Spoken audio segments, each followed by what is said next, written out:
Hello guys, welcome to धन। आज हम बात करेंगे कवर पुट स्ट्रैटेजी की।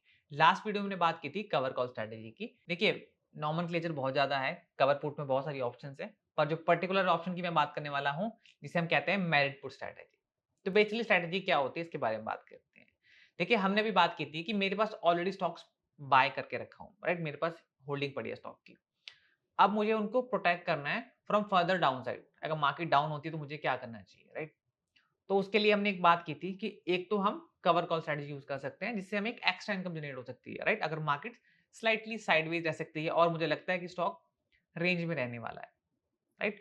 बट अगर मेरा व्यू बेरिश है मार्केट पर, राइट, राइट नाउ मार्केट काफी डाउन चल रही है, तो अगर मुझे लगता है कि मार्केट यहाँ से डाउन हो सकती है, तो मुझे क्या करना चाहिए? तो इसे हम कहते हैं मेरिट पुट स्ट्रेटेजी। तो बेसिकली हम क्या करते हैं, मेरे पास अगर ऑलरेडी स्टॉक की होल्डिंग है, तो मैं उसकी एक पुट ऑप्शन को बाय कर दूंगा। अब पुट ऑप्शन जब मैं बाय करूंगा तो मुझे प्रीमियम पे करना पड़ेगा, राइट? It's like insurance. मैं अपने पोर्टफोलियो को प्रोटेक्ट कर रहा हूं एक पुट ऑप्शन से। अगर मार्केट फॉल करती है तो पुट ऑप्शन मुझे प्रॉफिट देगी। इसको दो तरीके से किया जा सकता है, राइट? पर एक चीज तो है कि मेरे पास अगर पर्टिकुलर स्टॉक की होल्डिंग है, लेट्स से मेरे पास रिलायंस इंडस्ट्रीज है, तो मुझे उसको प्रोटेक्ट करना है, तो मैं उसमें मेरिट पुट स्ट्रेटजी लगाऊंगा, राइट? मैं पुट ऑप्शन बाय करूंगा। हम डिटेल में बात करेंगे कौन सी बाय करनी चाहिए, क्या होना चाहिए। बट इसका एक और तरीका है जो पर्सनली मैं यूज करता हूँ, कि मान लीजिए मेरे स्टॉक्स की होल्डिंग है, राइट? इक्विटी की होल्डिंग पड़ी है इंडियन डिफरेंट स्टॉक्स के अंदर। मुझे अपने ओवरऑल पोर्टफोलियो को प्रोटेक्ट करना है, तो उसके लिए मैं इंडेक्स के साथ स्ट्रेटजी यूज करता हूँ। बिकॉज देखिए, अगर निफ्टी डाउन है तो सारे स्टॉक्स पे इंपैक्ट पड़ेगा पड़ेगा, दैट्स ट्रू। आज आप देख रहे हैं निफ्टी अगले पिछले 2 महीने से गिर रही है, तो स्टॉक्स के पोर्टफोलियो पे भी इंपैक्ट पड़ता है। तो उसको प्रोटेक्ट करने के लिए हम निफ्टी के अंदर भी एक पुट ऑप्शन बाय करके कर सकते हैं। तो चलिए अब डिटेल में जानते हैं। सो कुछ बेसिक चीजें जो हमें ध्यान रखनी है इस स्ट्रैटेजी के अंदर। सबसे पहले मेरे पास स्टॉक्स की होल्डिंग होनी चाहिए, राइट? मेरे पास स्टॉक्स डिलीवरी में होने चाहिए। सेकंड चीज, मेरा व्यू मार्केट पे बेरिश है, मुझे लगता है कि मार्केट यहाँ से फॉल कर सकती है। ये मेन रीजन है, इसलिए हम स्ट्रैटेजी को यूज करते हैं, राइट? मेरा व्यू यहाँ से बेरिश है। अब इसको यूज कैसे करना है, बहुत सिंपल सी बात है। मेरे पास अगर स्टॉक की होल्डिंग पड़ी है, लेट्स से मैंने कोई स्टॉक 500 पे बाय किया है, राइट? स्टॉक 600 700 तक चला गया, तो लेट्स से मुझे लगता है यहाँ से करेक्शन आ सकती है मार्केट में, तो मैं क्या कर सकता हूँ, मैं पुट ऑप्शन बाय करूंगा, राइट? अब एक क्वेश्चन है कि अगर मार्केट 700 पे चल रही है, तो मुझे कौन सी पुट ऑप्शन बाय करनी चाहिए? मैं स्लाइटली एक स्ट्राइक ओटीएम ऑप्शन बाय करूंगा। एग्जांपल, लेट्स से 700 स्टॉक चल रहा है, तो मैं कोशिश करूंगा मैं 680 के आसपास के ऑप्शन बाय करूंगा। इसका रीजन बहुत सिंपल है। देखिए, at the money option time sensitive ज्यादा होती है, राइट? ओटीएम हल्का सा टाइम सेंसिटिविटी कम होती है, एंड बहुत ओटीएम नहीं करना। 40 टू 45 के बीच की डेल्टा की ऑप्शन को मैं चूज करता हूँ, राइट? एंड ये मंथली बेसिस पे, हमेशा ही मंथ के शुरुआत में एक चीज करनी चाहिए, बिकॉज जब मुझे लगता है कि मार्केट पीक पे जा रही है, तो उस टाइम पर मैं स्ट्रेटजी को यूज करता हूँ। एक एग्जांपल देखते हैं, और ये मैंने निफ्टी का केस किया है, बिकॉज मार्केट आप अब देख रहे हैं पिछले 4-5 महीने से बैक टू बैक हाई बना रही थी। तो जब भी मार्केट लाइफ टाइम हाई के पास जाती है, मैं जनरली इस स्ट्रेटजी को यूज करना स्टार्ट करता हूँ, क्योंकि मार्केट कितना हाई जाएगी कि किसी को नहीं पता, राइट? एंड इतना मार्केट राइज कर चुकी थी, तो मुझे लगता था कि कहीं ना कहीं करेक्शन का एक चांस मिलेगा, और अगर मार्केट पुल बैक करती है तो पोर्टफोलियो को ज्यादा नेगेटिव ना हो। इसके लिए ये स्ट्रैटेजी मैं टाइम टू टाइम यूज करता हूँ। प्रॉपर आपको रूल बताऊंगा बेसिकली कैसे यूज करता हूँ मैं। तो आप देख सकते हैं यहाँ पर, ये आपके सामने 2 सितंबर 2024 का चार्ट है। देखिए यहाँ पर अगस्त के आसपास निफ्टी ने हाई लगाया 25,000 का, और अभी 2 सितंबर को आज का हाई बना था 25,300 के आसपास, राइट? तो नया हाई बना रही थी। पर यहाँ पर एक आर साइड डाइवर्जेंस है। अगर टेक्निकली आप देखें तो यहाँ पर एक आर साइड डाइवर्जेंस की फॉर्मेशन हो रही थी।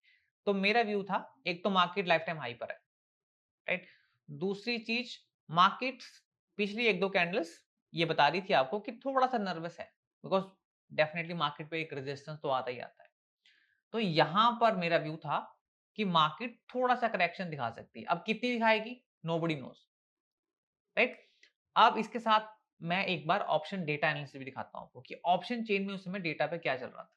तो ये आप देख सकते हैं, ऑप्शन चेन है इसकी 25,260 मार्केट चल रही थी, राइट? 1 बजे के आसपास का स्क्रीनशॉट है ये। तो मुझे देखना है सबसे हाईएस्ट ओआई कहाँ है।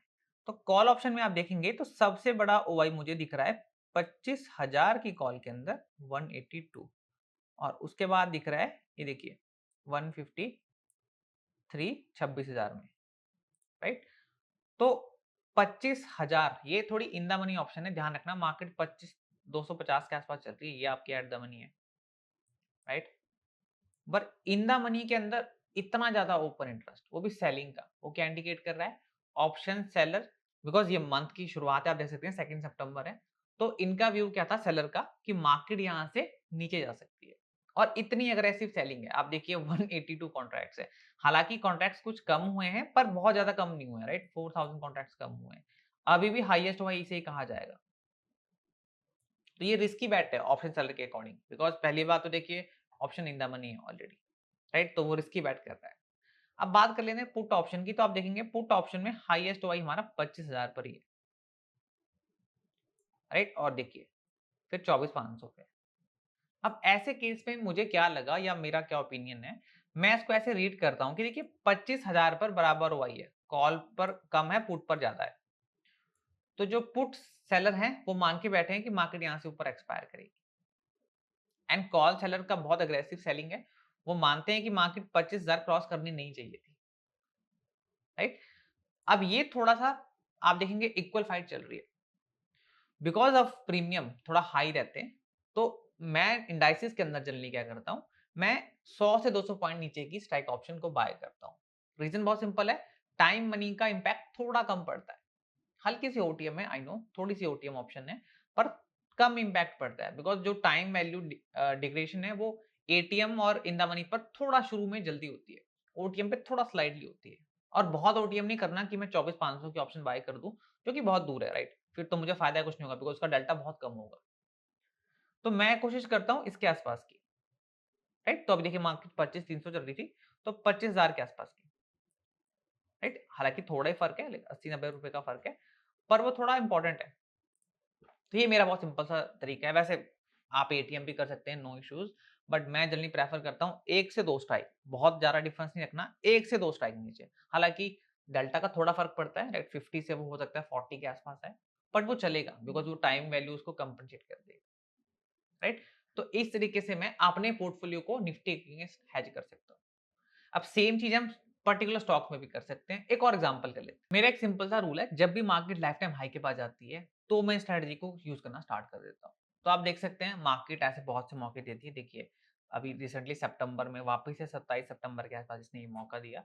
उससे पहले भी आप देखिए, जब भी मार्केट लाइफ टाइम हाई के पास पहुँचती है, थोड़ा नर्वसनेस तो दिखाती है। तो ये मेरा बहुत सिंपल सा तरीका है कि देखेंगे जब भी मार्केट ने लाइफ टाइम हाई बनाया होगा, देखिए यहाँ नया हाई बनाया है, राइट? एक नर्वसनेस तो मार्केट दिखाती है, राइट? अब इसको बैकफायर भी कर सकता है ये कि मान लीजिए मार्केट यहाँ से ऊपर चलेगी तो क्या करना है?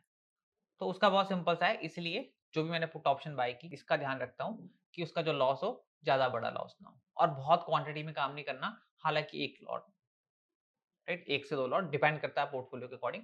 अगर 8 से 10 लाख का पोर्टफोलियो है तो 1 लॉट बहुत है, राइट? तो आप देखेंगे इसके हिसाब से जो कॉस्ट आती है, वो लगभग 4-5-6,000 के आसपास की कॉस्ट आएगी। वो लाइक ए इंश्योरेंस है आपके पोर्टफोलियो के लिए। तो ये स्ट्रैटेजी निफ्टी के लिए यूज़ की जाती है, तब जब लगता है कि लाइफ टाइम हाई पे मार्केट चल रही है और मुझे लगता है कि मार्केट और नीचे आ सकती है।